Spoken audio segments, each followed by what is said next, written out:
Halo pemirsa jelang libur ke akhir pekan, kabar baik datang dari Indeks Harga Saham Gabungan di mana di sepanjang perdagangan hari ini cukup konsisten bergerak di atas level 7.800-an secara intraday. Indeks Harga Saham Gabungan sampai sejauh ini masih mempertahankan penguatan di atas 1% pemirsa. Di tengah kondisi yang membaik dari sisi domestik dan juga sikap dovish the Fed yang semakin kuat dari sisi eksternal menjadi penopang indeks harga saham gabungan meskipun dari sisi asing masih terus melakukan aksi jual. Saham DSSA menjadi penopang pertama di hari ini ketika mengalami rebound yang cukup signifikan. Hari ini tampaknya kembali menyentuh ke level intraday tertingginya setelah mengalami koreksi cukup dalam di perdagangan hari sebelumnya pasca rilis kinerja. Sementara laju dari penguatan saham-saham perbankan big cap tampaknya sudah mulai terbatas. Dan seperti apa review di sepanjang perdagangan hari ini, proyeksi untuk perdagangan di pekan depan, jangka menengah dan juga untuk jangka panjang. Dan kembali bersama saya David San Oval, kita jelang IDX sekitar closing selengkapnya.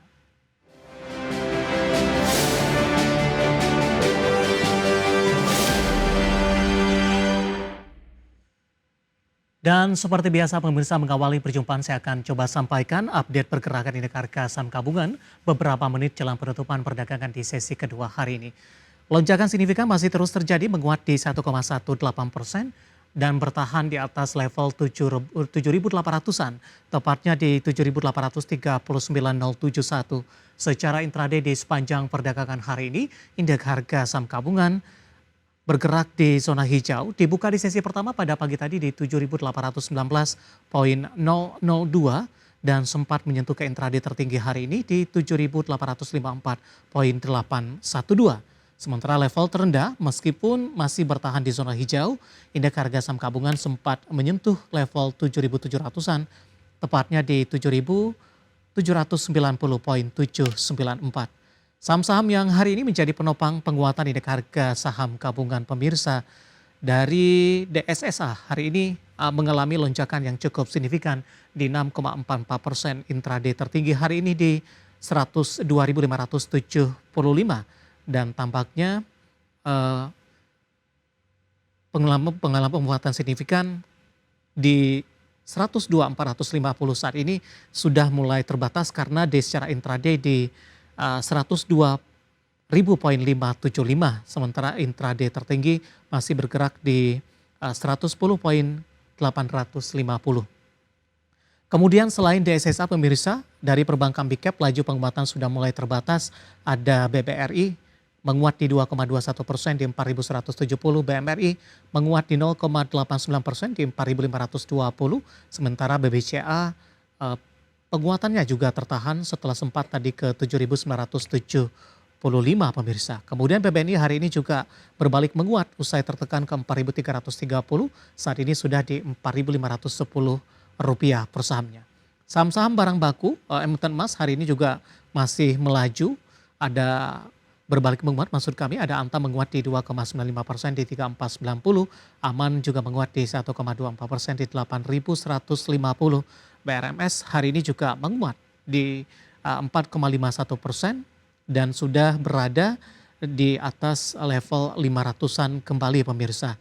Sementara posisi saham-saham lainnya ada BSBK hari ini menguat di 34,85% di 89 rupiah per sahamnya. Pemberat datang hari ini dari beberapa saham, di antaranya adalah ada koin melemah di 3,98% di 2.170, WIRG dari teknologi di 2,21% pelemahan di 177. Kemudian juga ada Telkom, hari ini juga melemah namun masih mampu bertahan di atas level 3.000, intraday terendah hari ini di 3.050. Sementara Adaro hari ini juga melemah di 1.670 setelah sempat menguat di 1.695 rupiah per sahamnya. Sementara untuk posisi saham big cap lainnya ada Astra Internasional hari ini juga ikut menjadi penopang menguat di 1,80%, di level 5.600-an pemirsa. Intraday hari ini sudah menembus di level 5.700-an.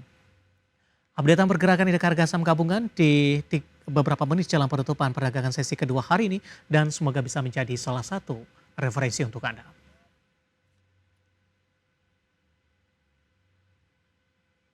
Dan selanjutnya mari kita coba simak beberapa sentimen yang berkembang di sepanjang perdagangan hari ini yang berhasil dihimpun oleh tim redaksi kami dan diproyeksikan akan mempengaruhi pergerakan indeks harga saham gabungan. Baik dari domestik maupun internasional, dan informasinya apa saja? Mari kita simak rangkumannya berikut ini. Biro Statistik Tenaga Kerja Amerika Serikat merilis indeks harga konsumen atau IHK naik 0,4% secara bulanan, lebih tinggi dari perkiraan ekonomi yang disurvei Dow Jones sebesar 0,3%. Namun secara tahunan, IHK tercatat 2,9% sesuai dengan ekspektasi.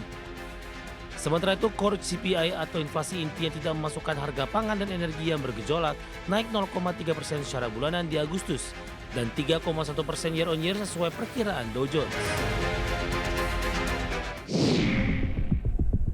Sementara itu, pengajuan tunjangan pengangguran Amerika Serikat melonjak pekan lalu ke level tertinggi dalam hampir 4 tahun.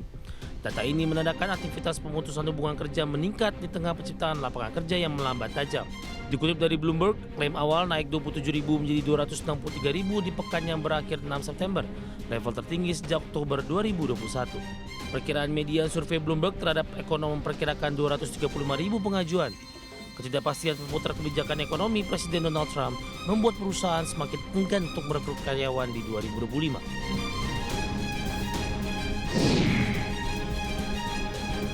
Dari Eropa, Bank Sentral Eropa atau European Central Bank kembali menahan suku bunga acuan di Kamis waktu setempat, seiring dengan tekanan inflasi yang terkendali dan beredanya risiko ekonomi. ECB mempertahankan suku bunga deposito di level 2% sesuai dengan perkiraan seluruh analis yang disurvei Bloomberg. Bank sentral juga tidak memberikan panduan langkah lanjutan dan menegaskan keputusan akan tetap berbasis pada data tiap pertemuan. Namun ECB mengingatkan prospek harga masih lebih tidak pasti dari biasanya akibat kondisi perdagangan global yang fluktuatif. Dari dalam negeri, penjualan mobil nasional di Agustus 2025 kembali cetak kinerja positif. Data Gaikindo yang dirilis PT Astra International Tbk atau ASII menunjukkan penjualan mobil di Agustus naik 1,48% ke 61.780 unit dibandingkan penjualan mobil di Juli 2025 yang mencapai 60.878 unit dan melanjutkan tren kenaikan sejak Juni 2025 di 58.341 unit. Namun penjualan di Agustus 2025 secara tahunan masih jauh di bawah pencapaian Agustus 2024 yang tercatat sebanyak 76.302 unit atau turun 19,03%. Bagi sumber dari Asia.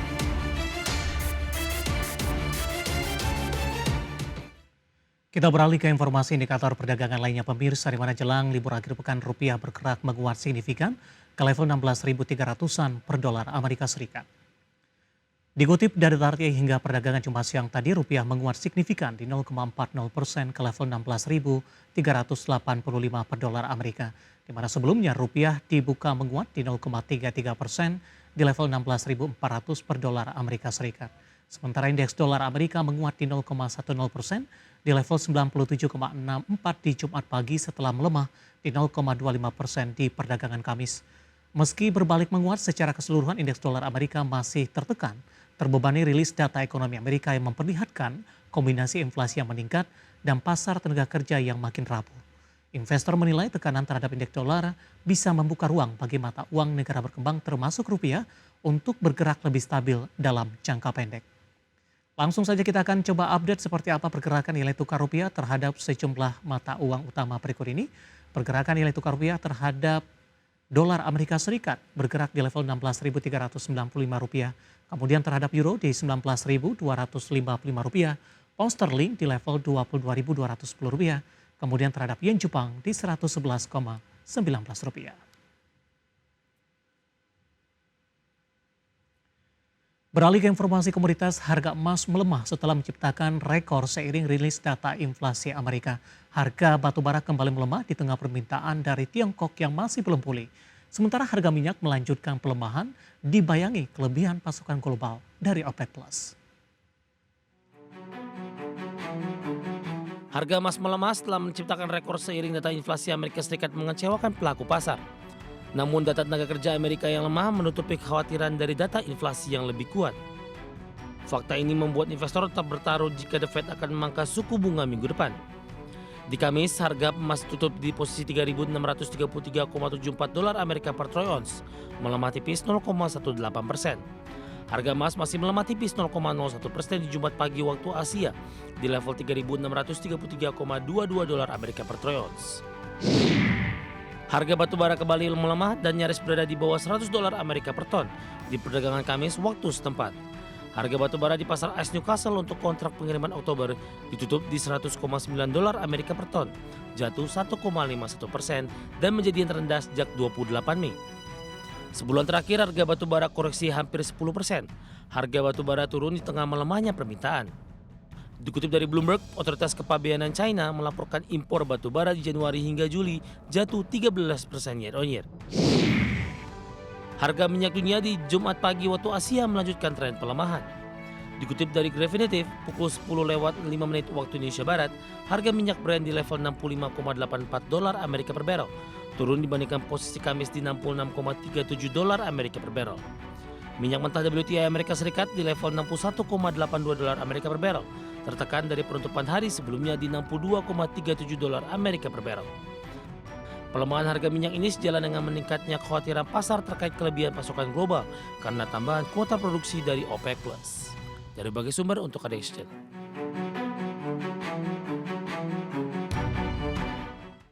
Dan seperti apa update terkini pergerakan harga sejumlah komoditas yang berhasil dihimpun oleh tim redaksi kami sampai dengan sore hari ini waktu Indonesia Barat, di mana minyak WTI melemah di 0,98% di level 61,76 dolar Amerika per barrel. Nikel menguat di 0,72% di level 15.309,63 dolar Amerika per metrik ton. Emas menguat di 0,41% di level 3.688,72 dolar Amerika per troy ounce. Sementara CPO kontrak pengiriman November 2025 melemah di 0,81% di level 4.418 ringgit Malaysia per tonnya.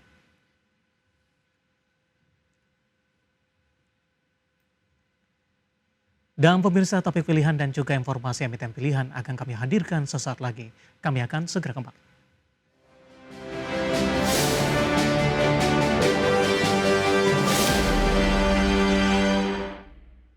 Ke topik pilihan, pemirsa, saham-saham Bank BUMN masih kompak menguat usai Menteri Keuangan Purbaya memastikan siap mengucurkan tambahan likuiditas senilai Rp200 triliun untuk Bank Himbara. Hingga penutupan sesi pertama Jumat 12 September, saham BBRI dan BBNI terpantau mencatatkan kenaikan masing-masing di atas 1%. Indeks harga saham gabungan bertahan di zona hijau hingga penutupan perdagangan sesi pertama Jumat 12 September. IHSG menguat 1,04% ke level 7.828 dengan dukungan penguatan datang dari 10 indeks sektoral. Nilai transaksi di sesi pertama Jumat mencapai Rp8,9 triliun. Berlanjutnya penguatan IHSG turut diwarnai kenaikan saham-saham Bank Himbara. Usai Menteri Keuangan Purbaya menyatakan siap mengucurkan dana senilai Rp200 triliun ke 6 Bank Himbara yang dimulai pada Jumat 12 September. Hingga penutupan perdagangan sesi pertama Jumat, saham-saham Bank Himbara pun melaju positif. Berdasarkan persentase, saham BBRI memimpin dengan kenaikan 1,47% ke level 4.140. Disusul Bank BBNI naik 1,135 ke level 4.470, saham BBTN naik 1,11% ke level 1.370 dan saham BMRI menguat 0,67%. Selain itu saham BRIS juga terpantau naik 1,5% ke level Rp2.700. Sebelumnya, Menteri Keuangan Purbaya Yudi Sadewa menyatakan bahwa pemindahan dana sebesar Rp200 triliun dari Bank Indonesia ke Bank Himbara akan dimulai pada Jumat 12 September. Purbaya menuturkan dana Rp200 triliun yang akan dikucurkan ke perbankan tersebut tak dikucurkan dengan porsi yang sama. Adapun dana segar sebesar Rp200 triliun yang siap dikucurkan bersumber dari saldo anggaran lebih pemerintah yang disimpan di Bank Indonesia. Sudah setuju. Bukan itu, jadi sistemnya bukan saya ngasih pinjam ke bank dan lain-lain. Ini seperti Anda naruh deposito di bank. Kira-kira gitu kasarnya. Nanti ya penyalurnya terserah bank. Tapi kalau saya pakai ya saya ambil. Tapi nanti diupayakan nanti penyalurannya ke bukan dibelikan sun lagi, atau satu lagi tidak, dan kita minta ke BI tidak diserap uangnya. Jadi uangnya betul-betul ada di sistem perekonomian sehingga ekonominya bisa jalan. Tujuannya supaya bank punya duit banyak cash tiba-tiba dan dia nggak bisa naruh di tempat lain selain dikreditkan. Jadi kita memaksa market mekanisme berjalan. Sementara itu terkait guyuran likuiditas ke Bank Himbara, senior market analis Mirai Aset Sekuritas M. Nafan Aji Gusta menilai, rencana tersebut akan mempengaruhi peningkatan likuiditas perbankan secara nasional, yang tentunya bisa memperkuat daya dorong ke sektor real. Ia pun menyebut tambahan likuiditas ini bisa dijadikan katalis positif bagi perbankan. Dari berbagai sumber, IDX Channel.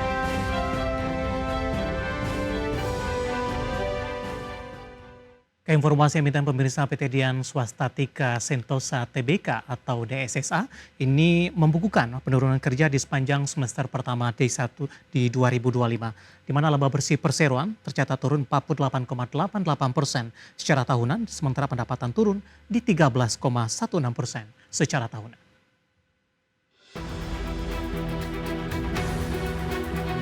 Dikutip dari Keterbukaan Informasi Bursa Efek Indonesia, PT Dian Swastatika Sentosa Tbk atau emiten DSSA membukukan laba bersih yang dapat diatribusikan kepada entitas pemilik induk sebesar 97,09 juta dolar Amerika.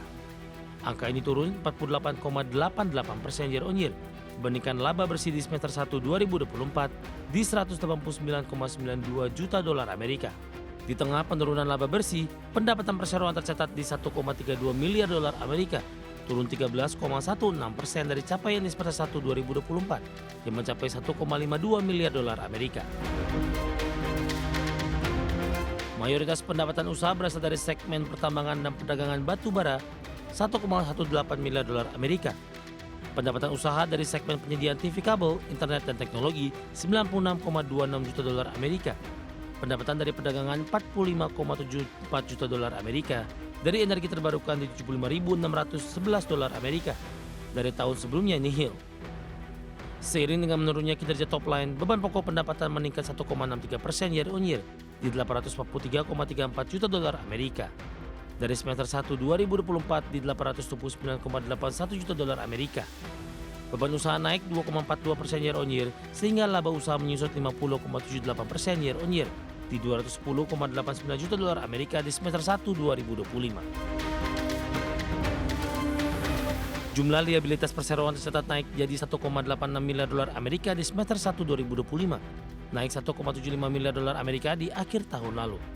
Jumlah ekuitas naik jadi 2,02 miliar dolar Amerika dari sebelumnya di 1,94 miliar dolar Amerika di akhir tahun lalu. Jumlah aset perusahaan meningkat jadi 3,88 miliar rupiah dari 3,69 miliar dolar Amerika di 31 Desember 2024. Sebagai sumber untuk IDX Channel.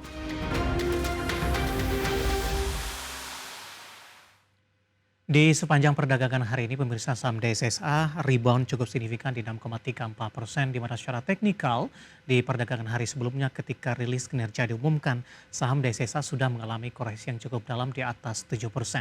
Langsung saja kita ke grafis yang pertama, pemirsa, kita akan coba lihat pergerakan saham DSSA di sepanjang perdagangan hari ini. Dibuka di sesi pertama pada pagi tadi di 98.950 setelah ditutup pada perdagangan hari sebelumnya koreksi cukup dalam di 96.250. Kemudian pada pukul 9.10 menit penguatan terbatas ke 96.475, 10.20 menguat ke level 101.750 dan di 11.30 di penutupan sesi pertama pada siang tadi penguatan terbatas ke 100.950, pembukaan sesi kedua kembali menguat ke 102.375. Intraday hari ini sempat menguat ke 102.575 di sepanjang perdagangan di sesi kedua dan saat ini di 102.350 menguat di 6,34%. Kita beralih ke grafis selanjutnya, pergerakan saham DSSA dalam 6 bulan terakhir sudah mengalami kenaikan yang cukup signifikan, pemirsa. Di mana dalam 6 bulan terakhir kenaikan sudah di 182%, year to date sudah di 176%. Maret masih diperdagangkan di 30 ribuan, Mei dan Juni hingga Juli sampai dengan Agustus menguat hingga ke 64 ribuan pemirsa. September ini mengalami lonjakan yang signifikan dan sempat menembus ke intraday tertingginya di 110.000 di 850. Tapi dalam sisi catatannya untuk DSSA ini sempat menembus ke 11 ribuan sebenarnya, 11.850 rupiah per saham dari sisi intraday. Dari sisi valuasi pemirsa dengan beberapa indikator yang ada. Kita akan coba lihat dari pernya sudah di 200-an, 246,78 kali, PSR-nya di 18,11 kali, sementara PBV-nya sudah jauh di atas 1 kali di 27,89 kali dan PCFR-nya di 93,17 kali. Kombinasi secara fundamental, teknikal dan juga dari sisi valuasi dan semoga bisa menjadi salah satu referensi untuk Anda. Kita akan jeda kembali dan tetap di tempat Anda. Setelah ini kita akan review jalannya perdagangan jelang libur akhir pekan, di mana indeks harga saham gabungan berhasil bertahan di 7.800-an dengan menguat di atas 1%. Kami akan segera kembali sesaat lagi.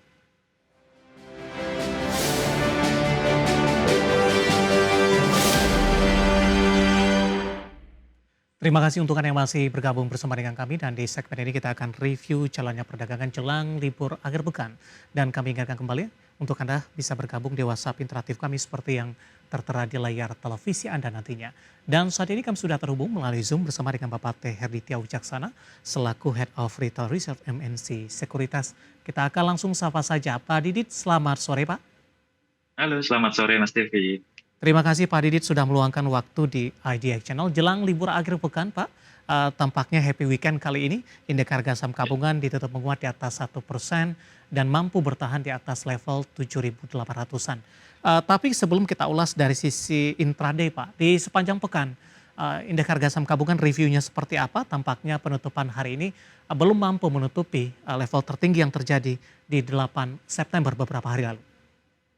Baik, kalau kita lihat memang secara teknikal ya, selama sepekan ini pergerakan IHSG masih cenderung uptrend dan hari ini ditutup di atas level MA20-nya disertai juga dengan volume pembelian yang relatif cukup besar dibandingkan volume pada periode sebelumnya.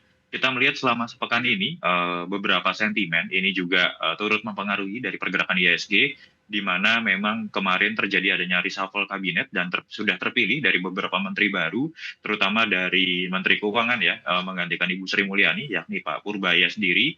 Dan kalau kita lihat memang ada rencana untuk Pak Purbaya sendiri untuk menginjek dari emiten-emiten perbankan Himbara ini sebesar 200 triliun untuk menggerakkan kembali dari sisi perekonomiannya seperti itu ya.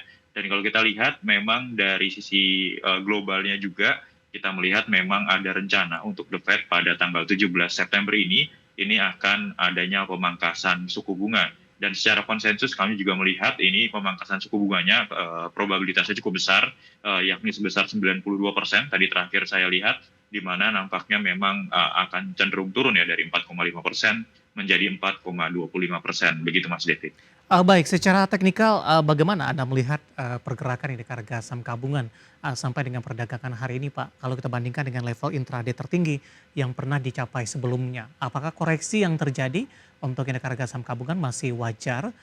Kemudian pola tren penguatannya masih terjaga sampai sejauh ini?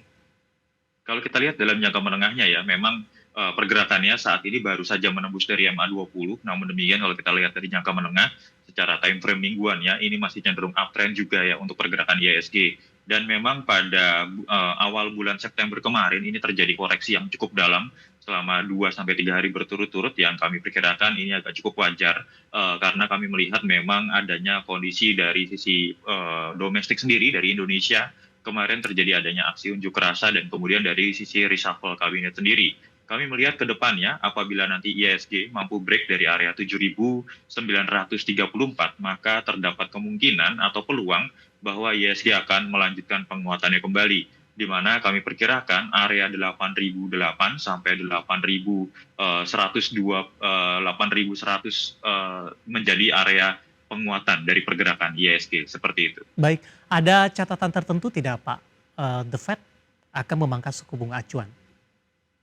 Kalau kita lihat memang probabilitasnya cukup besar ya dari The Fed untuk memangkas suku bunga acuan. Namun yang perlu kita perhatikan bersama memang dari rilis ketenagakerjaan sendiri, klaim penganggurannya memang agak cukup ketat seperti itu ya. Dan kalau kita lihat juga dari sisi inflasi, semalam juga sudah rilis di mana inflasinya ini masih sesuai dengan konsensus sendiri, di mana memang sebesar inflasi dari Amerika Serikat sendiri ini 2,9% ya secara year on year. Ini agak lebih tinggi dibandingkan periode sebelumnya yang sebesar 2,7% selama year on year. Jadi memang secara probabilitas ini juga cukup menarik dari pergerakan data ekonomi di Amerika Serikat sendiri, Ya. dan secara konsensus memang masih cukup besar untuk adanya pemangkasan suku bunga. Baik, di sepanjang perdagangan hari ini beberapa saham masih menjadi penopang utama indeks harga saham gabungan termasuk juga dari perbankan meskipun lajunya sudah mulai tertahan Pak. Tapi kita ke DSSA terlebih dahulu Pak. Dengan posisi kapitalisasi yang cukup besar dan merupakan salah satu harga yang tertinggi di Bursa Efek Indonesia. Kemarin mengalami tekanan yang cukup dalam di atas 7%, hari ini rebound di atas 6% Pak. Respon dari para investor tampaknya pada perdagangan kemarin ini cukup negatif di tengah raihan kinerja pendapatan dan laba juga mengalami penurunan. Hari ini rebound kembali. Dari pandangan Anda Pak Didit, apa yang menjadi optimisme dari para investor ketika kemarin lepas kemudian hari ini masuk kembali dan lagi-lagi DSSA kembali mengalami penguatan signifikan hari ini terutama di tengah perlambatan kinerja? Oke, kalau kita lihat memang pergerakan DSSA selama 3 hari kebelakang kemarin ya, ini terkoreksi cukup dalam, di mana kalau kita lihat dari tanggal dari tanggal 9 September hingga kemarin ini terkoreksi cukup dalam dan masih didominasi dengan munculnya tekanan jual. Namun yang perlu kita perhatikan di sini memang dari sisi kinerja ini kinerja dari DSSA sendiri cenderung untuk turun, dan kalau kita perhatikan kemarin ini nampaknya terjadi aksi profit taking ya. Di sisi lain terjadi adanya aksi profit taking setelah si DSSA sendiri masuk dalam konstituen MSCI dan juga FTSE sendiri. Hal ini cukup wajar ada aksi profit taking.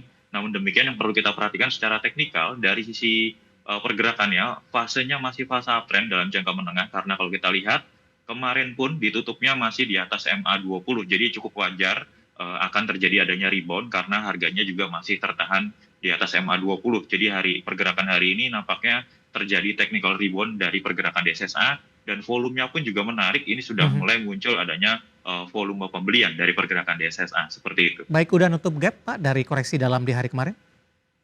Untuk menutup gap, kami lihat ini nampaknya sudah untuk menutup gap ya dari pergerakan DSSA sendiri ya. Nampaknya masih berpeluang untuk melaju kembali untuk pergerakan DSSA. Baik, rekomendasinya Pak? Untuk rekomendasinya, pergerakan DSSA sendiri, ini kami rekomendasikan untuk buy on weakness terlebih dahulu. Nanti dapat dicermati untuk area buy on weakness-nya yang dapat kami perkirakan. Ini di rentang 97.925 sampai 100.350 dengan target terdekatnya nanti dapat diperhatikan di level 104 sampai ke 106.000 begitu. Baik, dari DSSA kita beralih ke saham-saham perbankan big cap Pak, masih melanjutkan penguatan hari ini meskipun penguatannya lebih ke arah terbatas ini. Yang paling menguat signifikan ada BBRI Pak. Kebetulan juga ada pertanyaan masuk di WhatsApp interaktif kami, Bapak Purnomo dari Surabaya menanyakan BBRI resistennya berapa, apakah sudah boleh sell on strength ini? Sudah ambil posisi, sudah profit sepertinya. Silakan Pak Didit. Oke. Baik, kalau kita lihat memang selama 3 hari berturut-turut ini pergerakan dari BBRI ini menguat cukup signifikan, dan pada pergerakan tanggal 11 September kemarin ini menciptakan adanya gap di bawah. Hari ini untuk BBRI sendiri ini sudah menutup area gapnya yang berada di rentang 4150 sampai 4170. Jadi nanti dapat diperhatikan atau diwaspadai akan adanya tekanan dari BBRI sendiri, di mana kami perkirakan area resistnya ini di 4190. Apabila nanti BBRI belum mampu break dari 4190 atau dari resist kuatnya di 4270, maka BBRI akan rawan terkoreksi, di mana area koreksi terdekat yang dapat kami berikan ini di levelnya 4110 sampai 4060 terlebih dahulu. Nanti dapat di sell on strength di area resistnya 4190 sampai ke 4220 terlebih dahulu, seperti itu. Baik, penutupan hari ini di 4180 menguat di 2,45%, dan sekaligus tadi menjawab pertanyaan Bapak Purnomo dari Surabaya, BBRI sell on strength di level berapa, dan lagi-lagi keputusan investasi tetap ada di tangan pemirsa IDX Channel. Pak Didit, menarik, nanti kita akan coba lihat saham-saham pilihan apa saja yang Anda rekomendasikan, dan pemirsa kami akan segera kembali sesaat lagi.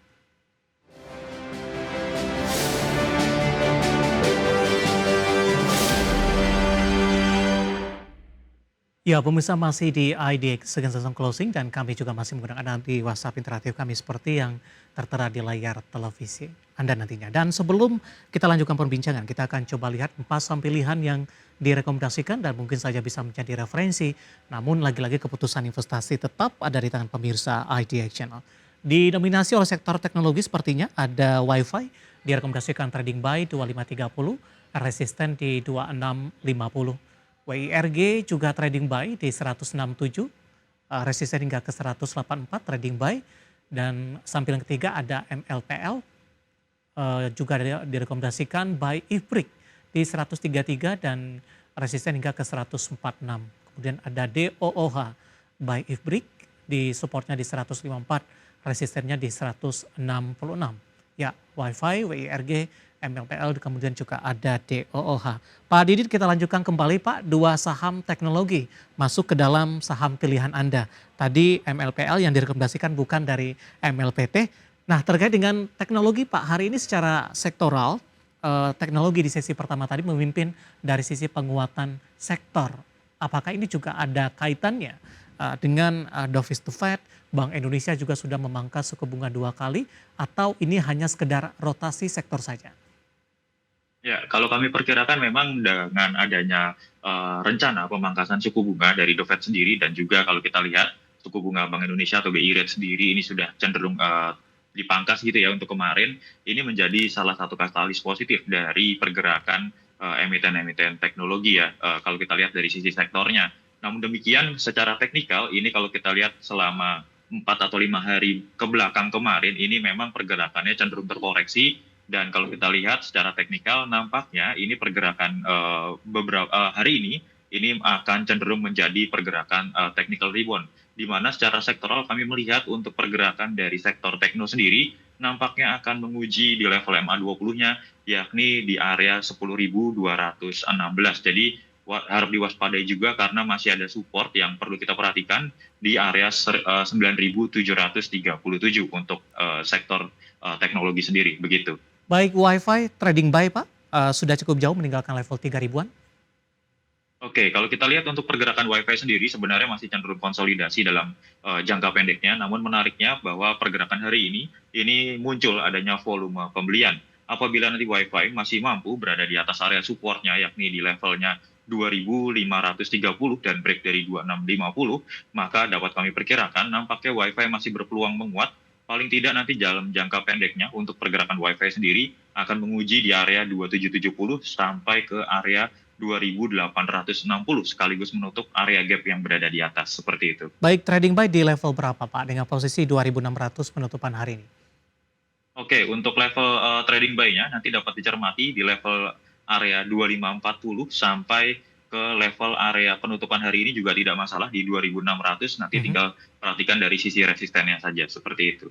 Baik, saham pilihan kedua masih dari teknologi Pak, ada WIRG. Ditutup melemah dalam hari ini, 2,76% di 176, intraday sempat ke 185. Ada perubahan dari sisi koreksi dalam hari ini Pak, atau justru sesuai dengan proyeksi dan pelemahan bisa dimanfaatkan untuk trading buy untuk WIRG? Ya, untuk WIRG sendiri, ini kalau kami melihat memang pergerakannya masih cenderung uptrend, namun dalam jangka pendeknya, dan belum mampu break dari MA20-nya ya. Jadi selama 3 hari atau 4 hari berturut-turut ini, memang pergerakannya ini masih cenderung tertahan oleh level MA20-nya. Dari perdagangan hari ini pun, tekanan jualnya ini juga cenderung agak cukup besar begitu ya. Dari MACD dan stokastiknya juga masih relatif flat di area positif dan area netralnya. Hal ini dapat dimanfaatkan nanti untuk trading buy dengan mencermati area supportnya di 167 dengan area resistennya nanti di 184. Ini akan menarik apabila break dari 184 atau 186 gitu ya, di mana kami melihat pergerakan WIRG sendiri ini masih berpeluang untuk menguji di 197 sampai 208 terlebih dahulu, seperti itu. Baik, kita beralih ke MLPL Pak. Buy IFBRIC di level berapa? Penutupan hari ini di 144 kalau kita Pak? lihat, ya penutupannya hari ini di area 144 ya untuk MLPL sendiri, dan dapat kita cermati ini terjadi adanya peningkatan volume pembelian dari MLPL dapat kita cermati resistennya ini agak cukup dekat ya di 146. Ya. Apabila nanti break dari 146 atau 148 begitu ya untuk MLPL sendiri, kami memperkirakan untuk target penguatannya paling tidak di 154 sampai ke 164, dan bahwa kita perhatikan di sini dari sisi stokastiknya ini juga sudah mulai menguat di area netral, begitu pula MACD-nya yang mulai melandai di area positifnya seperti itu. Baik, empat saham pilihan yang direkomendasikan ada Wi-Fi, WIRG, MLPL, dan DOOH. Dan lagi-lagi keputusan investasi tetap ada di tangan pemirsa IDX Channel. Pak Adit, kita hold kembali. Saya akan coba sampaikan update penutupan perdagangan di sesi kedua hari ini. Dan juga beberapa informasi grafis yang berhasil dihimpun oleh tim redaksi kami. Dan pemirsa, di penutupan perdagangan di sesi kedua hari ini, harga saham gabungan ditutup menguat signifikan di 1,37% dan bertahan di atas level 7.800-an, tepatnya di 7.854,060, di mana posisi penutupan ini berbeda tipis beberapa poin saja dengan intraday tertinggi hari ini di 7.854,812. Kita ke grafis yang pertama pemirsa, updatean penutupan beberapa indeks lainnya di tengah penguatan indeks harga saham gabungan.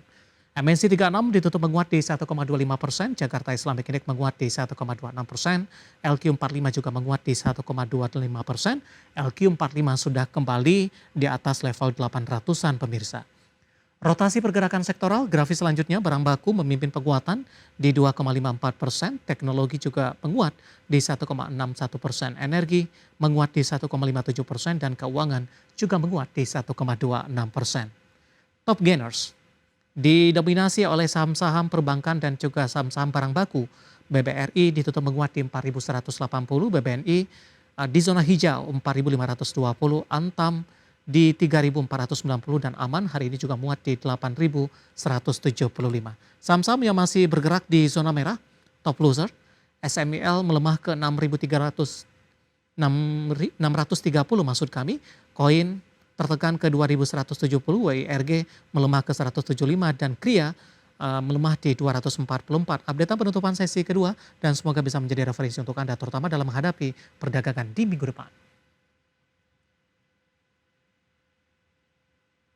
Kita akan jeda kembali, masih ada beberapa pertanyaan, nanti kita akan coba ulas satu persatu. Kami akan segera kembali sesaat lagi.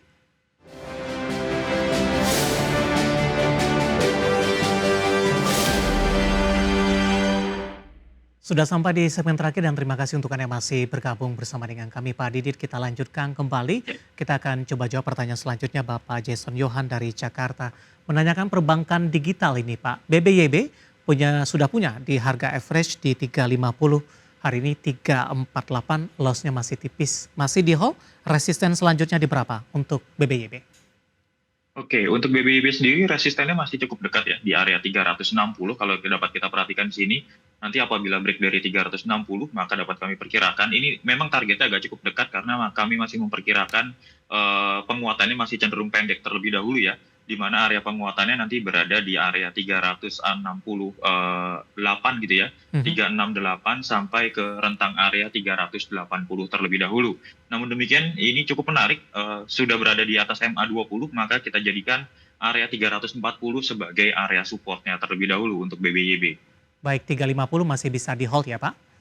Ya, betul. Baik, kita ke Cangkring Rembang, ini ada Bapak Rifai menanyakan saham Ratu Pak.